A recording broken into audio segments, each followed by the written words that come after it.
Nós vamos hoje então fazer a nossa meditação na palavra, no livro de João, no capítulo 11, com esse tema, aquele, a quem amas. É um tema realmente muito delicioso, porque é um dos mais reveladores no que diz respeito à pessoa do Senhor Jesus Cristo. Sabe, diz logo no versículo 1 que estava enfermo Lázaro, de Betânia, da aldeia de Maria e de sua irmã Marta. Esta Maria, cujo irmão Lázaro estava enfermo, era a mesma que ungiu com um bálsamo o Senhor e lhe enxugou os pés com os seus cabelos. Depois estas irmãs mandaram, pois, as irmãs de Lázaro dizer a Jesus: Senhor, está enfermo aquele a quem amas. Sobre esta afirmação, ou este pedido de socorro, vamos orar. Pai, em nome do Senhor Jesus Cristo, que esta meditação que eu e esta pessoa aqui fazemos, em que tempo e em que circunstância for, em que momento aconteça, acima de tudo, Pai, que pelo Teu Espírito Santo o Senhor revele e sopre à nossa mente e ao nosso coração o Senhor Jesus Cristo. O Cristo ungido, o Messias, o nosso Senhor e Salvador.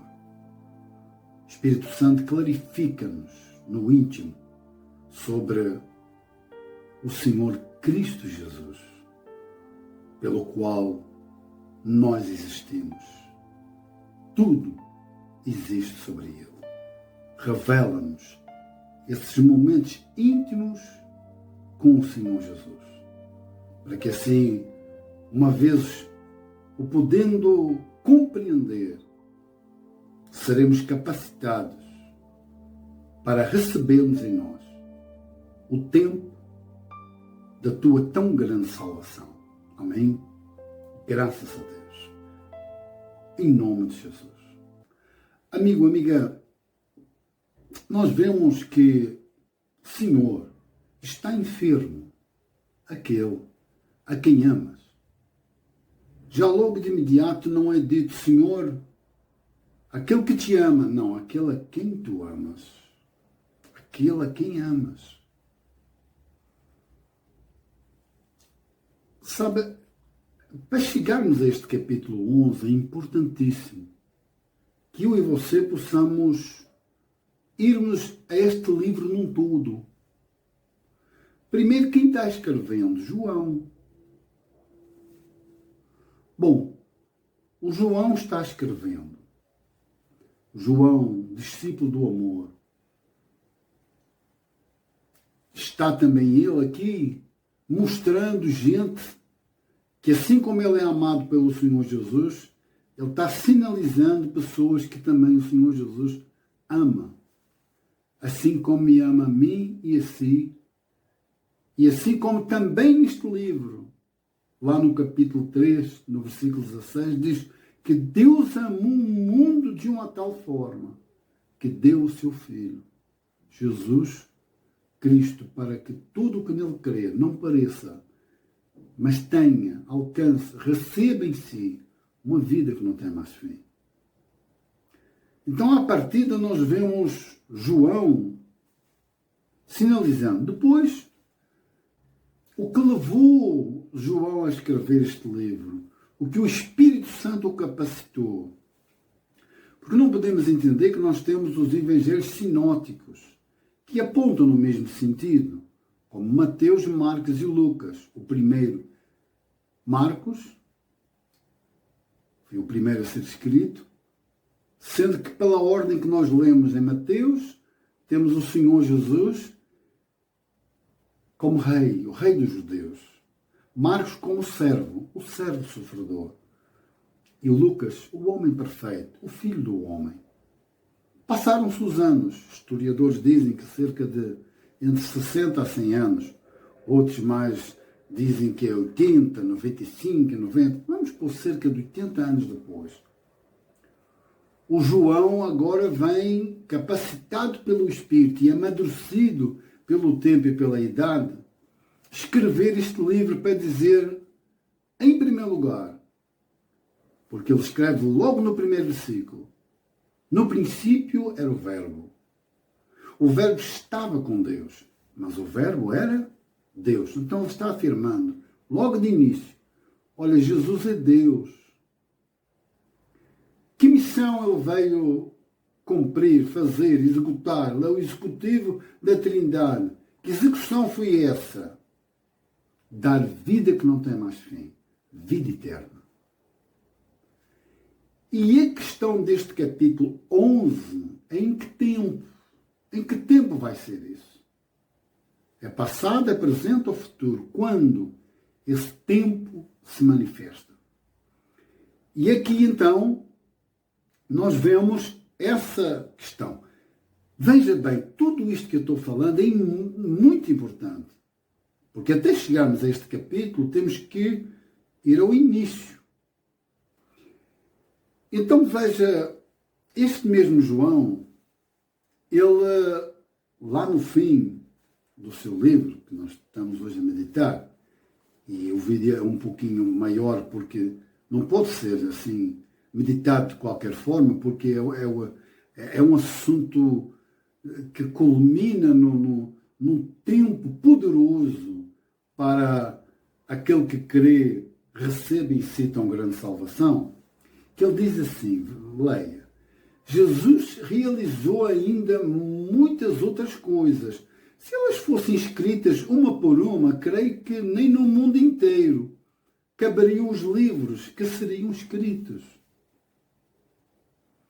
Então veja que lá no fim praticamente do livro, olha o que ele diz. Ele dá uma ênfase enorme, grande. Se fosse para escrever tudo o que o Senhor Jesus fez, nem no mundo inteiro tinha livros capazes de conter tudo. É muita coisa junta. Ele é Deus. Não cabe dentro do mundo que Ele criou. Mas no capítulo anterior, no 20, olha o que ele diz. Jesus, na verdade, operou na presença de seus discípulos ainda muitos outros sinais que não estão escritos neste livro. Estes, porém, estão escritos para quê? Para que creiais que Jesus é quem? É o Cristo, é o Messias, é o ungido, o Filho de Deus. E para que, crendo, tenhais o quê? Recebam o quê? Vida em seu nome.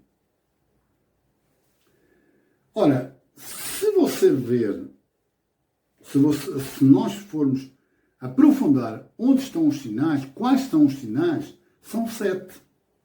São milagres que João descreve como sinais. Ora, o sinal em si aponta para um destino, mas não é o destino em si mesmo o sinal. O sinal está apontando, mas não termina em si. Mas ele aponta, o sinal está apontando. E o primeiro sinal você encontra logo no início. Em João capítulo 2, que é quando, eu não vou ler, só vou deixar aqui no vídeo sublinhado, para depois você com calma, aí onde você estiver, você vá lá e aprofunde e medite, porque todos eles têm o seu significado. Por exemplo, transformar a água em vinho lá em Canaã da Galileia, João capítulo 2.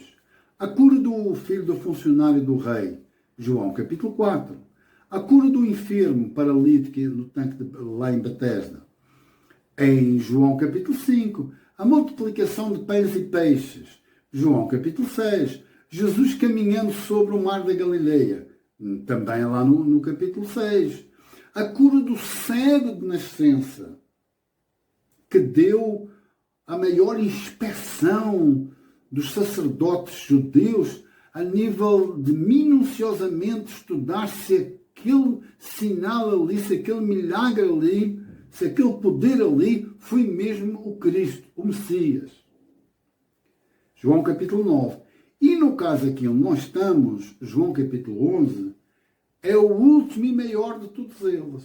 É Jesus se apresentando praticamente o autor da vida. Porque ele agora aqui está diante de um morto que nós vamos ver que já está morto há 4 dias. E esse ponto de, no 4º dia, para os judeus, nós já vamos ver o que significa, só Deus mesmo, só Cristo, só o Messias. Esse profeta que Moisés falou, olha, Deus vai suscitar, vai levantar um profeta semelhante a mim, mas é ele que vocês têm que ouvir. Eles anunciavam isso. Eles sabiam também que era um rei como Davi. Eles também sabiam isso. E eles aguardavam e pregavam que isso um dia iria acontecer, ainda mais agora nesta circunstância, onde Israel está sob o domínio do poderoso Império Romano. Não é que eles não queriam logo que o Cristo, o Messias, se manifestasse. Claro, está-me a lembrar, por exemplo, lembra quando o Senhor Jesus vai de encontro, depois de ressuscitado, a caminho de Emaús com aqueles 2 discípulos, a decepção deles, o desânimo, a tristeza deles, é quando eles dizem para Jesus, olha, nós esperávamos que ele restaurasse o reino de Israel. Mas o problema é que já passam já 3 dias e ninguém sabe dele, a não ser umas mulheres que disseram que o viram, mas até agora nada.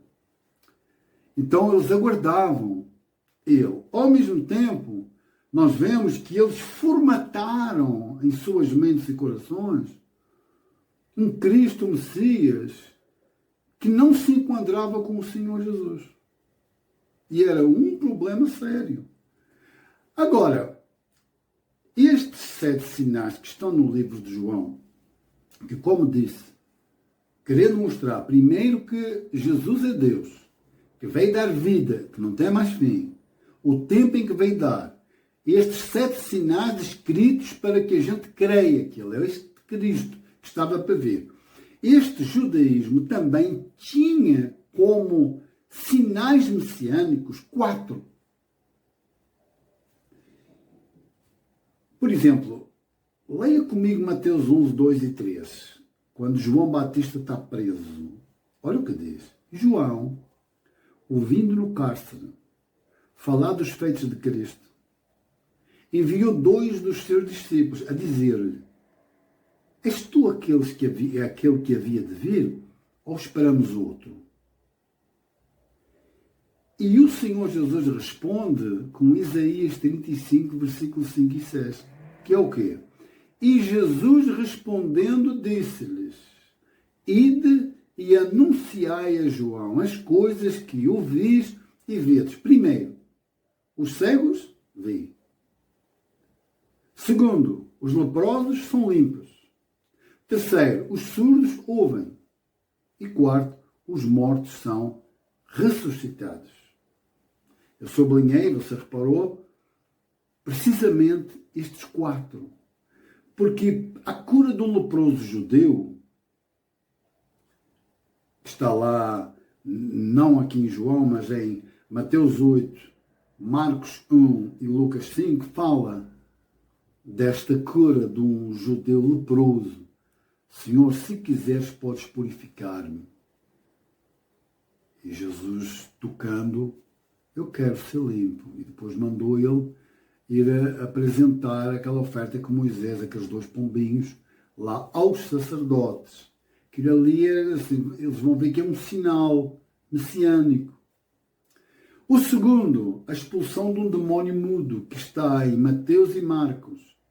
Mateus 12 e Marcos 3. Que é aquela questão de, quando o Senhor Jesus disse, lembra-se, ele falou assim, vocês estão dizendo que eu estou expulsando demónios por Belzebu, e os vossos filhos expulsam por quem?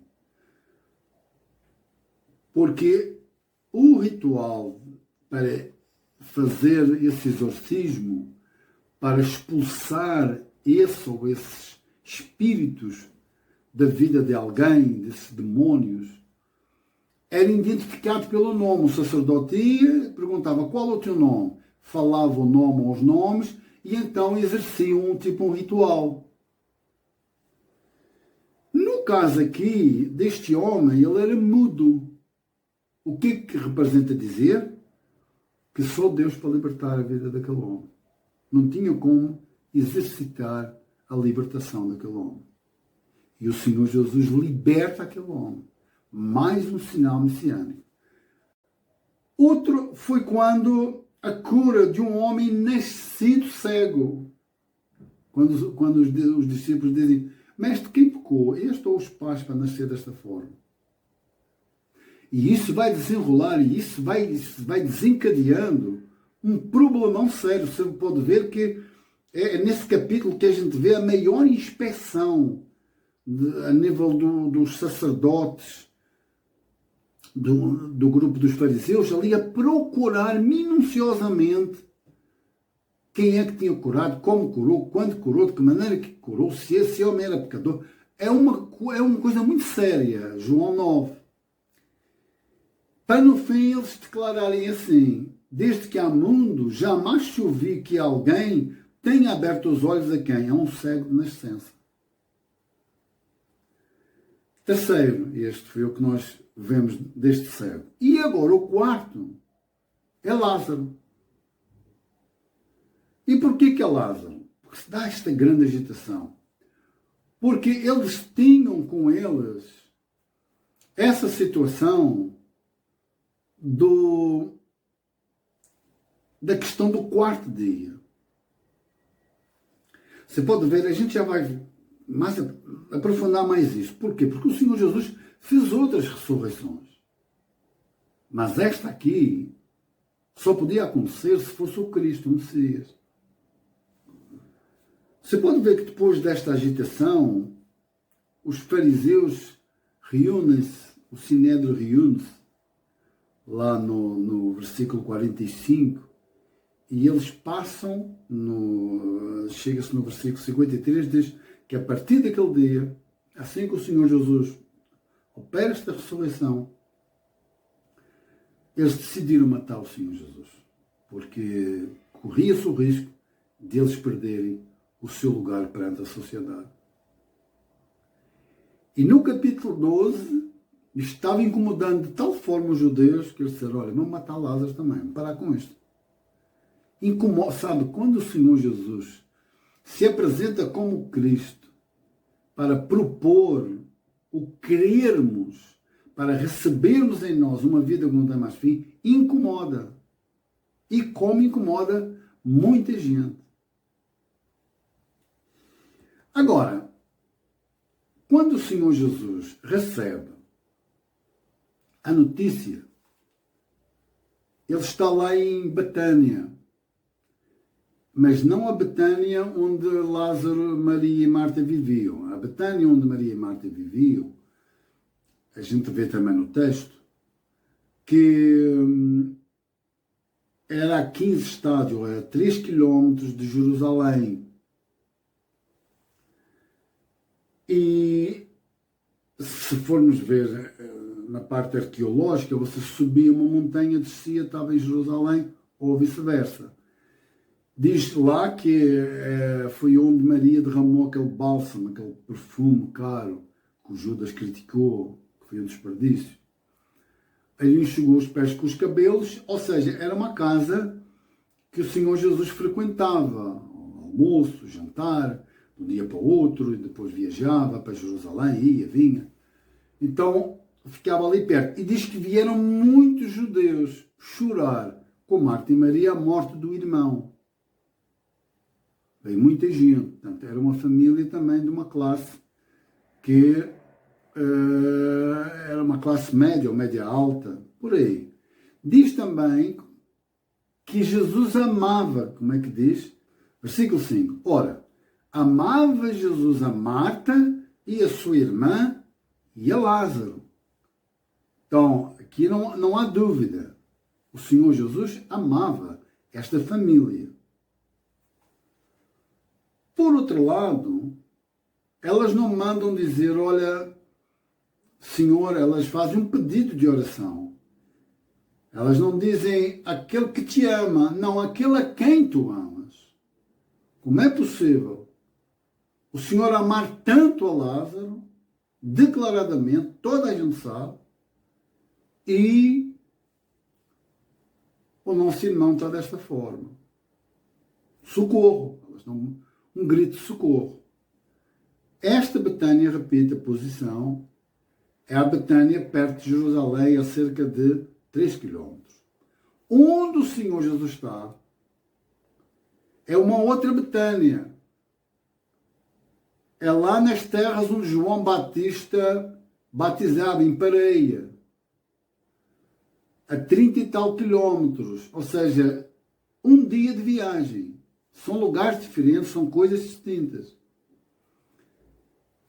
E o texto diz que quando o Senhor Jesus recebe esta notícia, diz assim: quando, pois, soube que Lázaro estava doente, ainda se demorou 2 dias no lugar onde estava. E depois diz: vamos outra vez para a Judeia. Disseram os discípulos: mestre, ainda agora os judeus procuravam apedrejar-te e voltas para lá? Quando chega em João capítulo 10, o Senhor Jesus diz: eu e o Pai somos um.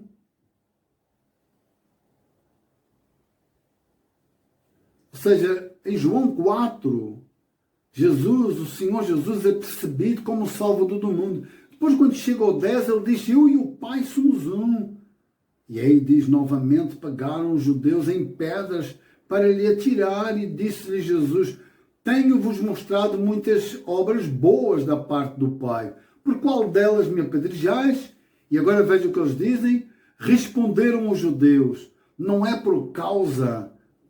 por obra boa que te apedrejamos, e sim por causa da blasfêmia. Pois sendo tu homem, te fazes o quê? Deus a ti mesmo.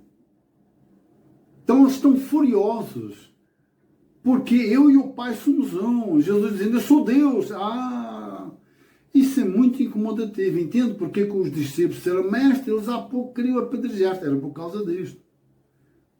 E Jesus diz: não, nós vamos voltar para lá.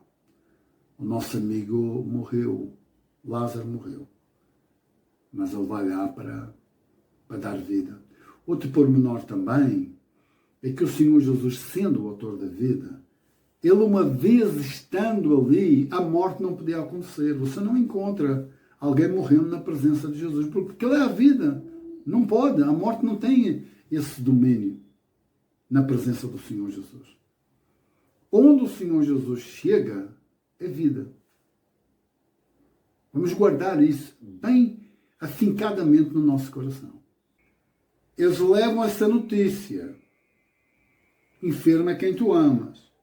E olha o que o Senhor Jesus diz no versículo 4. Ao receber a notícia, disse Jesus: esta enfermidade não é para a morte, e sim para a glória de Deus, a fim de quê? De que o Filho de Deus seja por ela glorificado. E então depois ele diz: ora, amava Jesus a Marta, depois o texto diz, e a sua irmã e a Lázaro.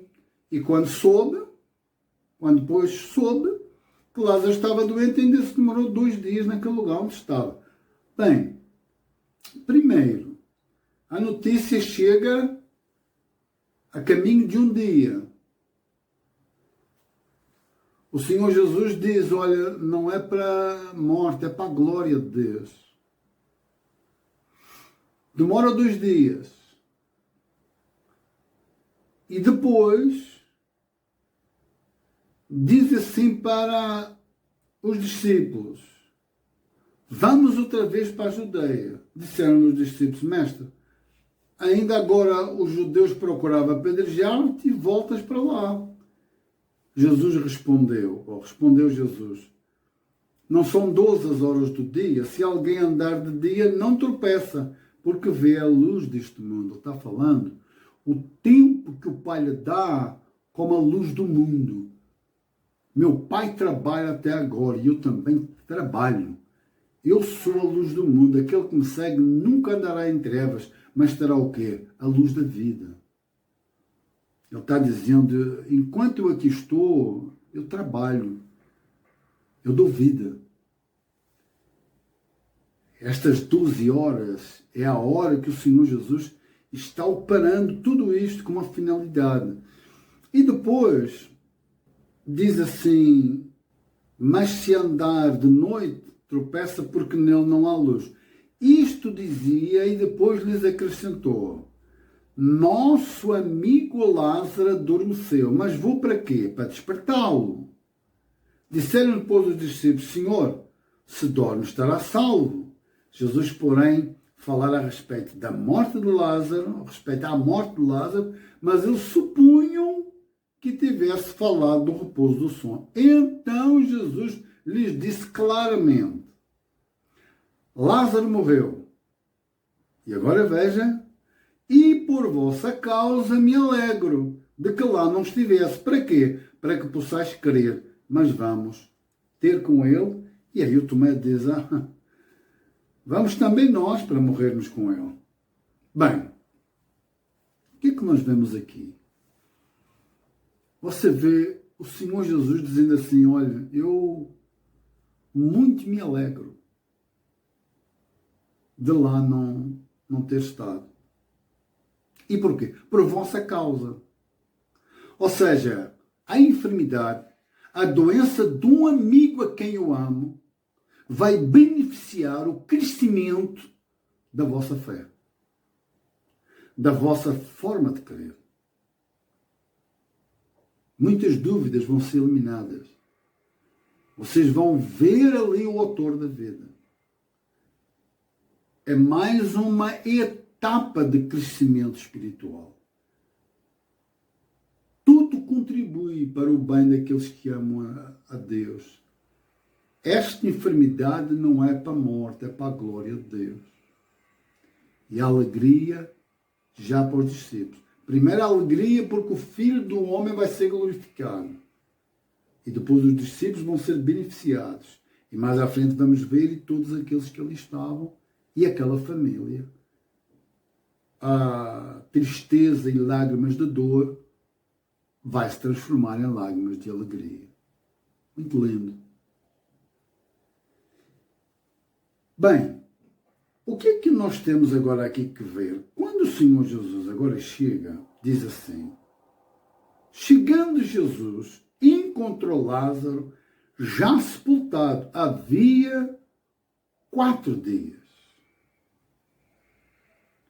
E depois diz o que eu falei, que Betânia estava cerca de 15 estádios perto de Jerusalém, e que veio muitos dentre os judeus tinham vindo ter com Maria para consolar a respeito de seu irmão. Marta, quando soube que Jesus vinha, saiu ao seu encontro e Maria, porém, ficou sentada em casa. Bem, eu quero sublinhar aqui algo que eu ainda não li, nós já vamos ler, mas já quero sublinhar o quê? A questão que o Senhor Jesus, quando chega diante do túmulo, ele chora.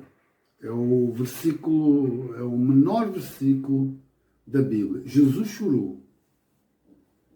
E o significado espiritual tremendo que este momento tem.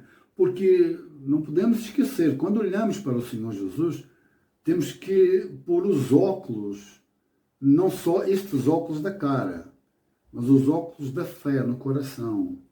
Que eu tenho que olhar Jesus como um homem, sim, que é os evangelhos sinóticos, Jesus homem, o meu rei, o servo sofredor, o homem perfeito, o filho do homem, mas como João, que é o livro que estamos a ler, como Deus.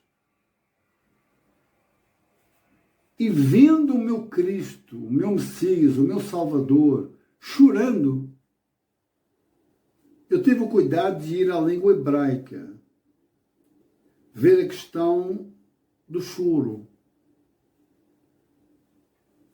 Porque ele chorou em Betânia, Bet, casa, Ânia, pobre e feminino. O hebraico se escreve da direita para a esquerda, são 4 letrinhas.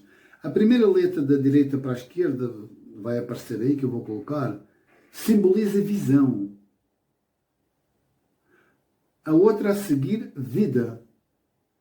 a outra mão ou ação. E por último, sopro de Deus. Ou seja, quando nós olhamos para as lágrimas do Cristo, como o texto diz, eles disseram, vede o quanto o amava. E outros criticaram. Não podia ele que abria os olhos ao cego ter feito alguma coisa? Tem sempre um grupo e tem outro. Tem outro que enxerga a posição certa, mas tem outro que gosta de criticar. Tem sempre os prós e os contras, não é? Mas Jesus chorou. Por maior dor que eu e você, ou quem quer que seja, que creia no Senhor Jesus, estejamos a passar, quando nós choramos de todo o nosso coração, é-nos dada esta visão para uma nova vida, para uma vida que não tem mais fim. Nós passamos a andar numa outra mão, temos outra ação. E o sopro de Deus acontece no nosso íntimo para nós vermos a identidade verdadeira do Senhor Jesus, que Ele é o Cristo, que Ele é o Messias. Se o Pai não soprar pelo seu Espírito no meu e no seu coração, não adianta. Vai ser apenas milagre pelo milagre. Resolver algo apenas desta vida, mas não tem um fim maior, completo, e que não tem mais fim. Por outro lado, como homem, ele está chorando dizendo assim, chorai com os que choram. Eu choro porque eu identifico-me com a dor daqueles a quem amo. Isso é muito lindo, amigo, amiga. Cuidado para você não ver um Jesus que não tem compaixão, que não tem sentimento. Esse Jesus não é o verdadeiro, porque ele, sendo Deus, assumia a minha e a sua figura humana. Chorai com os que choram. Eu choro e compadeço-me de quem eu amo. Porque eu guardo e cuido daqueles a quem eu amo. Está enfermo é aquele a quem amas. Todo mundo sabe publicamente o quanto eu amo. E como hoje nós sabemos que Ele nos ama? Há dúvidas da obra perfeita que Ele executou na cruz? Bom, passando em frente à questão onde nós estávamos. Nós fomos até o choro, já adiantamos um pouco. Mas voltando ainda à questão de quando o Senhor Jesus, depois de chorar, aliás, diz assim, tirai a pedra. E aí a Marta faz uma observação. E mestre, Senhor, ele já cheira mal, já faz 4 dias. Você vê, o Senhor Jesus, ele ressuscita a filha de Jairo, lá dentro da casa dele. Ele ressuscita o filho da viúva de Naim, a caminho do sepulcro. Mas aqui é diferente. Já está de 4 dias. E havia uma crença, para além de cheirar mal, que começou na decomposição, havia uma crença. E é esse o problema dos judeus. O problema aqui é porque é o 4º sinal messiânico. E aqui eles acreditavam que um ser humano, a pessoa morria, e até 3 dias o espírito ficava ali. No 4º tinha ido embora. E se porventura ressuscitasse, só o Cristo, só o Messias, só Deus é que tinha poder para tal coisa. E o Senhor Jesus, aí, é neste ponto aqui que incomoda a tanta gente quando ele ressuscita a Lázaro. E diga-se de passagem, também já tinha havido no Antigo Testamento ressurreições como Elias, Eliseu, já tinham feito esses sinais. Mas este aqui, um morto de 4 dias, só Deus. E o Senhor Jesus manda tirar a pedra. Esse pormenor de tirar a pedra cabe aos homens. Mas a pedra do túmulo do Senhor Jesus Foi um anjo que o Pai mandou tirar e eu trouxe para uma vida que não tem mais fim, que não é o caso agora que estamos a falar.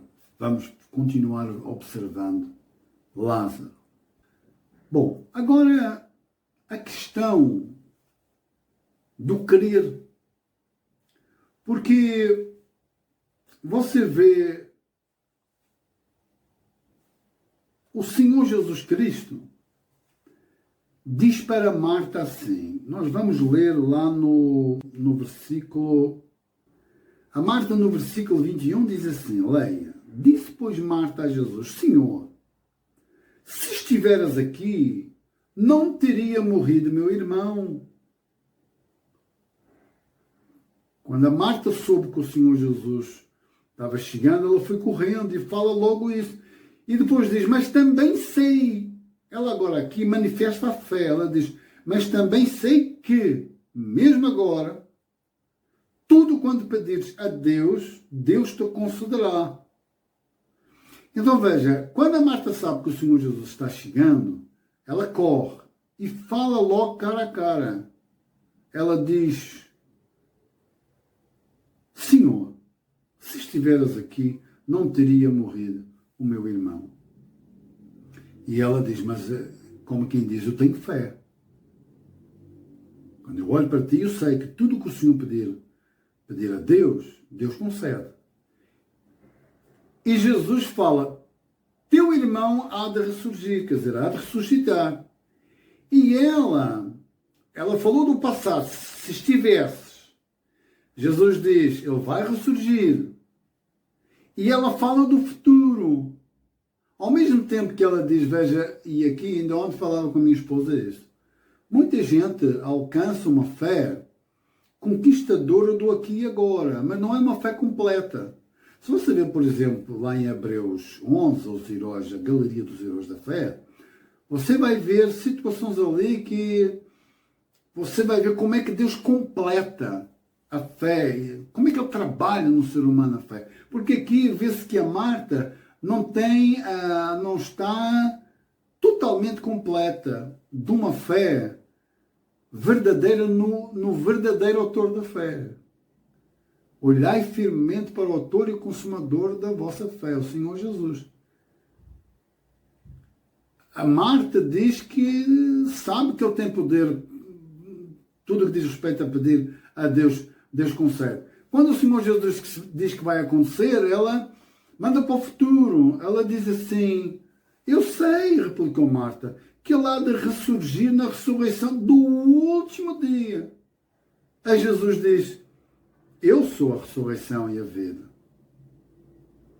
Quem crê em mim, ainda que morra, viverá.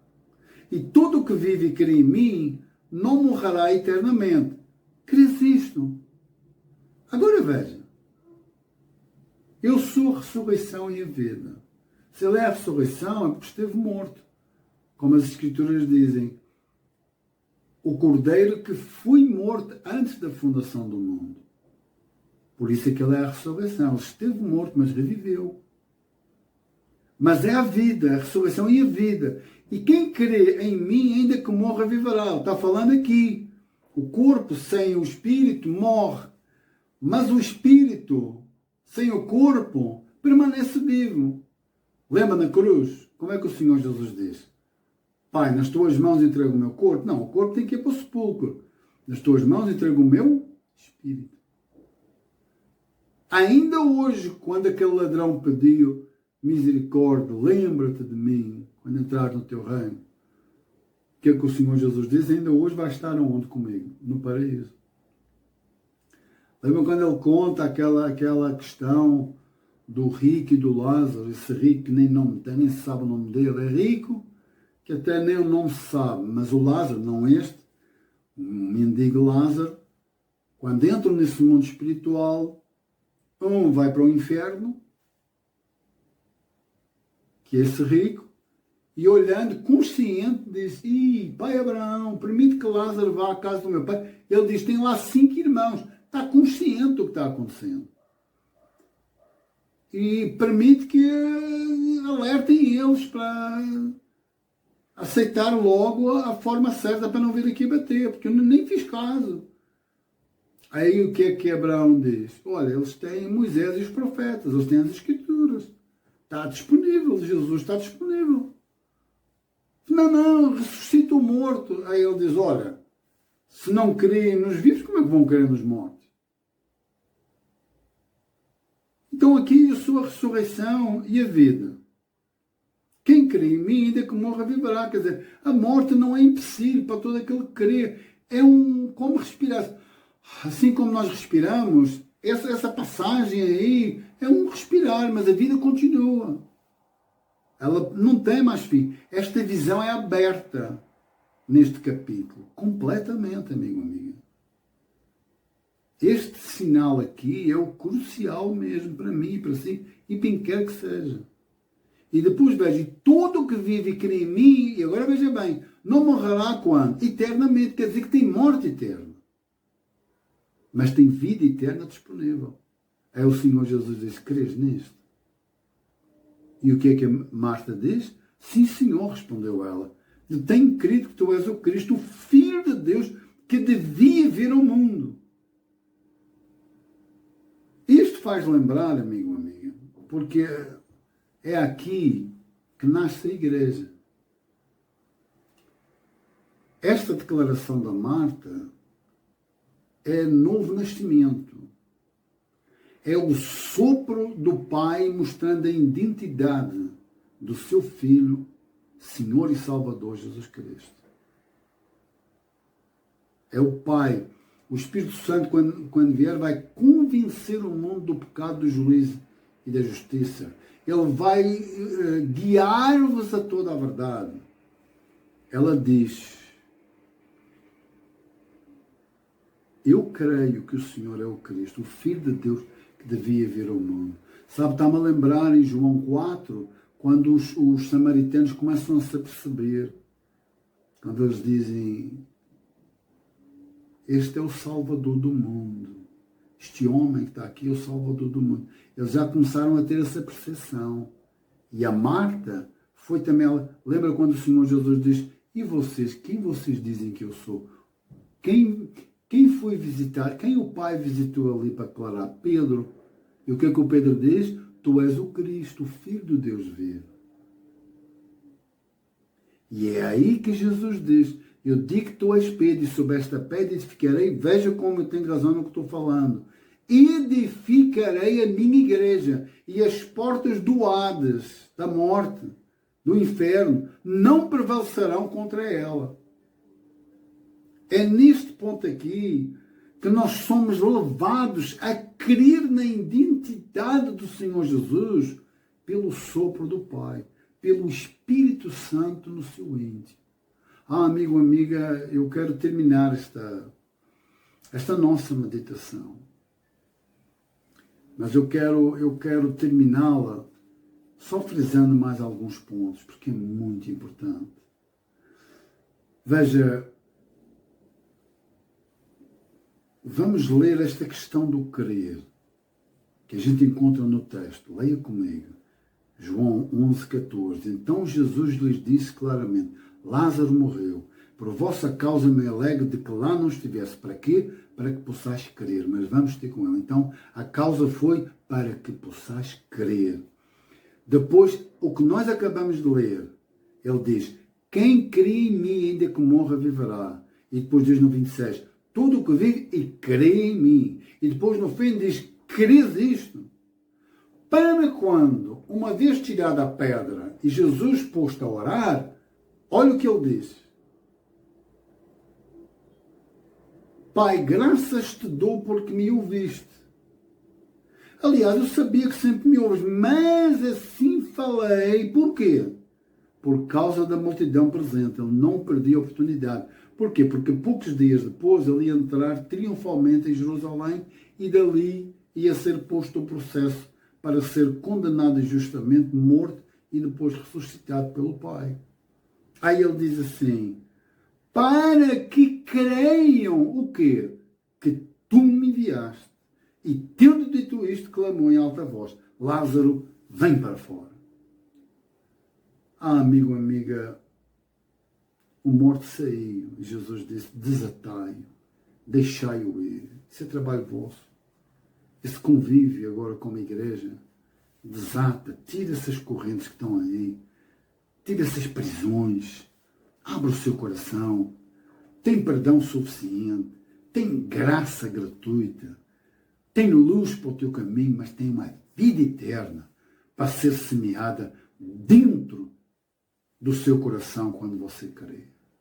Aí a sua boca confessa o que esse coração carrega. Ah, amigo, amiga, eu quero muito, ficaria aqui por dizer, mas não é pelo muito falar. Nunca esqueça, em Adão, Deus nos fez alma vivente, o homem Adão. No homem que veio do céu, é um espírito vivificador. Eu quero dizer para si, antes de nós orarmos,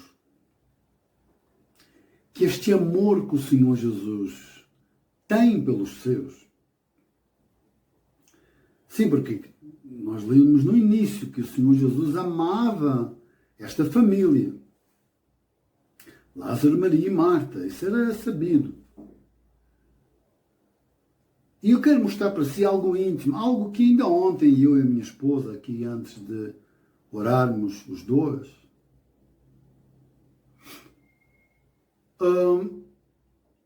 nós tivemos observando. E é de extrema importância como é que eu e você compreendemos, captamos, discernimos este amor que o Senhor Jesus tem na intimidade.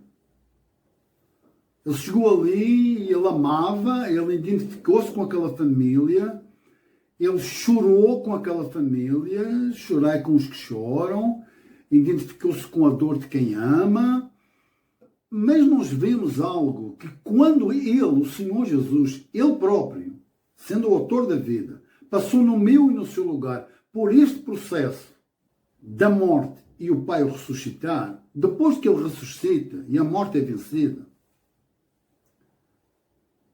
ele vem visitar os seus. E é aqui neste ponto de quando o Senhor Jesus visita os seus que é muito importante nós olharmos para este Cristo que nos ama. Este homem que é Deus nos amando. Diz assim, leia comigo. Ao cair da tarde daquele dia, o primeiro da semana, trancadas as portas da casa onde estavam os discípulos, com medo dos judeus, veio Jesus e pôs-se aonde? No meio e disse-lhes, paz seja convosco. Então, aonde ele chega, ponto 1, a paz. E, dizendo isto, e agora vejam, lhes mostrou as mãos e o lado. Alegraram-se, portanto, os discípulos ao verem o Senhor. Disse-lhes, pois, Jesus outra vez, paz seja convosco. Assim como o Pai me enviou, eu também vos envio. E, havendo dito isto, soprou sobre eles e disse, recebei o Espírito Santo. Mas o detalhe, depois de pronunciar paz, o que é que ele mostra? As mãos furadas e o lado esburacado. Tem aquele episódio que o Tomé não estava, mas 8 dias depois ele voltou. Mandou Tomé pôr o dedo nos buracos das mãos e a mão no lado furado. Ele mostra o seu íntimo, mas ele mostra o seu íntimo de quanto amor ele nos amou naquela cruz, naquela execução que foi a pior injustiça. Ele, o Senhor Jesus, que não conheceu pecado, Deus o fez pecado por nós, para que nós, uma vez crendo nele, sermos feitos justiça de Deus. Ah, amigo, amiga. Creia. Crês tu isto, Marta? Andrade? Senhora, senhor, jovem, moça, você crê nisto? Neste Cristo que nos chama, nos mostrando. Estava dizendo à minha esposa, sabe? Os servos, especialmente filhos de Deus e servos, têm que ter uma percepção tremenda do que andam falando. Sabe, eu até sublinhei aqui isto, não mostrei ontem aqui à minha esposa. Foi muito precioso ontem. Que momentos tão deliciosos, onde as lágrimas, não do sofrimento, mas as lágrimas do regozijo da presença do Espírito, elas crescem no nosso leito, cuidando de mim, cuidando da minha esposa, cuidando dos meus filhos, cuidando de quem eu encontro, manifestando este amor. Olha o que diz aqui, portanto, isto os apóstolos dizendo, portanto, precisamos escolher alguém que conviveu conosco durante todo o tempo que Jesus esteve entre nós. Alguém que tenha acompanhado desde quando João Batista estava batizando até o dia em que Jesus foi levado para o céu. E agora veja, devemos escolher um homem. Para quê? Para se juntar a nós. Como testemunho do quê? De muitos milagres que vai acontecer na vida daquele que sofre? Não! Testemunha da ressurreição de Jesus. Nosso amigo Lázaro dorme, mas eu vou despertá-lo. Recebereis sobre vós poder. Quando o Espírito Santo vier, vai dar poder. Poder para quê? Sereis minhas testemunhas. Para testemunhar o quê? A ressurreição de Jesus. Então, amigo, amiga, fique atento. Alguém está dividindo consigo uma pregação, uma meditação. Tem a ver com a ressurreição de Jesus? Tem a ver com essas mãos que Ele mesmo mostra? Tem a ver com essa edificação da sua igreja que Ele comprou com o seu sangue? É muito precioso eu e você orarmos nesse sentido. Pedirmos ao Espírito Santo que nos guie a este Cristo e que a misericórdia do Pai e a sua graça nos alcance para sermos espontâneos como Marta, mas adoradores como Maria, a seus pés lhe abraçando. Amigo, amiga, vamos para o caminho da oração, sim, vamos falar com o autor da vida. Pai, em nome do Senhor Jesus Cristo, te exalto, te glorifico e te bendigo, porque como é precioso enxergarmos tão grande salvação, disponível a partir do momento que nós queremos. Nós cremos em Ti, meu Cristo, meu Messias, meu pastor, meu Salvador. O Senhor é o Deus verdadeiro que me guia aos braços de um Pai que me ama. Hoje essa visão está aberta para que cada um de nós corra. Eu fico pensando, meu Senhor Jesus Cristo, naquelas duas irmãs, recebendo o mensageiro, que vai num dia, vem no outro, e elas dizem o que o Mestre falou. E ele diz, olha, não é para a morte, é para a glória de Deus.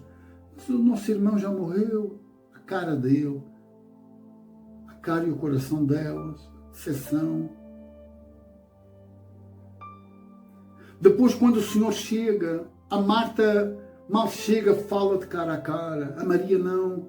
A Maria corre e abraça-te os pés, parte logo para a adoração. Fala a mesma coisa que a irmã. Senhor, se estivesses aqui, meu irmão não tinha morrido. Quantas vezes em oração, Senhor, eu, esta pessoa, já disse, se o Senhor, se eu tivesse a andar com o Senhor, muita coisa na vida teria evitado. Mas o Senhor, é claro, tudo contribui para o bem daqueles que amam a Deus, porque nem olhos viram, nem jamais ouvidos ouviram, nem subiu ao coração humano o que Deus tem preparado para aqueles que o amam. Eu te amo, Senhor Jesus Cristo, te adoro. Faça com que quem me acompanhou aqui, meditando neste último e crucial sinal, entenda que o Senhor é Deus, um Deus confiável, um Deus que nós podemos dizer com as tuas próprias palavras: Pai, nas tuas mãos entrego o meu espírito. Pai, nas tuas mãos, eu e esta pessoa nos entregamos em tuas mãos. Manifesta o teu Filho Jesus Cristo e guia-nos com o teu Espírito Santo, que nos garanta a tua salvação. Amém. E graças a Deus. Louvado e glorificado seja o Senhor Jesus na minha e na sua vida. Amém. Graças a Deus. Amém. Graças a Deus, amigo, amiga. Fique por aqui. Peço que você abrace este Cristo, único e verdadeiro Salvador da vida de todo o que crê. Até à próxima meditação. Um forte e grande abraço. Que Ele me ame, te ame para sempre. Até à próxima.